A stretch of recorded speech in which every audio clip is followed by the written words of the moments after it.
Good morning, River House. Back in November, the Lord spoke to me very clearly. It's time to prepare the living room. And I saw the Lord inviting us into a deeper experience in our living rooms. And particularly, I saw the word fellowship. You know, fellowship in the Greek is the word koinonia. And it means this active participation in community. It's this active ingredient where we willingly bring ourselves into participating with other people. And I love this picture. And I really believe that this time in quarantine is an opportunity for us to develop something deeper in our living rooms, something deeper in fellowship. One of the scripture verses I love is Acts 2:42 through 45. It says, they devoted themselves to the apostles' teaching and to fellowship, to the breaking of bread and to prayer. Everyone was filled with awe, and many wonders and miraculous signs were done by the apostles. All the believers were together and had everything in common. Selling their possessions and goods, they gave to anyone as he had need. Every day they continued to meet together in the temple courts, and they broke bread in their homes and ate together with glad and sincere hearts, praising God and enjoying the favor of all the people. And the Lord added to their number daily those who were being saved. What a powerful time this was in the early church.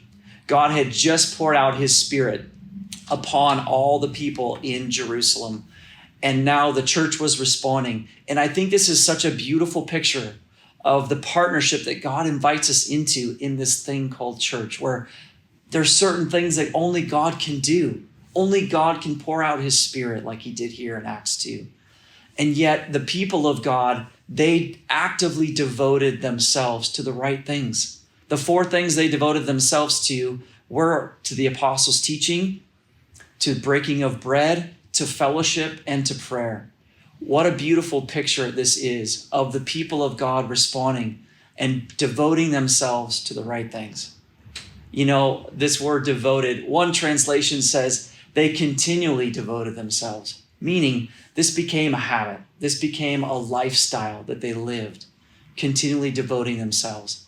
And I want to narrow in on the word fellowship here, because one of the things they continually devoted themselves to was to fellowship. And I just so believe the Lord's invitation is on us in this season, where we have an opportunity to devote ourselves into the fellowship of our living room experience. Whether we're single, living by ourselves, we can have other people into our home. Whether we're married, we can deepen the fellowship within our own home with our spouse. Whether we have a family or children running around in our home, you know, there's an opportunity for us to go deeper in fellowship. One of the things that I think can help us is if we allow our living room experience to be a place of pausing, a place of slowing down, you know, sitting down, you know, kicking our feet up, allowing it to be a room in which there's relaxation and rest. We can journal, we can pray, we can read, we can study. It can be a place of pausing again. Let's return our living room to a place of pausing again. You know, it's been said many times, we are human beings, not human doings. And the living room is such a great room for us to be human beings, where we get to nurture our inner life, our inner world, and let it be a place of pause. The next thing I think that will help us is allowing our living room to return to being a place of connection. You know, a place where we're going eyeball to eyeball with each other, where we're allowing our voices to be heard, where we're talking about things, where we're allowing ourselves to be seen and known by the people that we love. A place of connecting.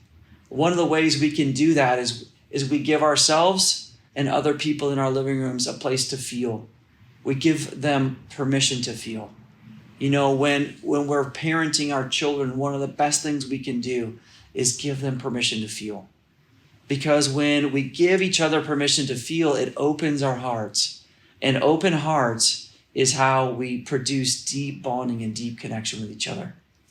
So let's let our living room be a place where we're connecting. You know, let's minimize our distractions. Let's put away our cell phones and our technology. Let's let it be a place where we connect again. And then lastly, let's let our living room be a place of conversation. You know, conversations are all through the Bible. Jesus had conversations with the crowd. He had conversations with his 12. You know, conversations are life-changing. And I love it that Jesus virtually created a living room experience with his disciples where he was talking about prayer. He was talking about who the greatest in the kingdom is. Jesus created a living room fellowship experience where lives were changed, where ideas were communicated, where values were communicated, and they changed those men forever. And we have the same opportunity to let's let our living room be a place of conversation again. And I'll leave you with this final question. How do we cultivate a deeper living room experience in this season? I love you all. Bless you all. Bye-bye.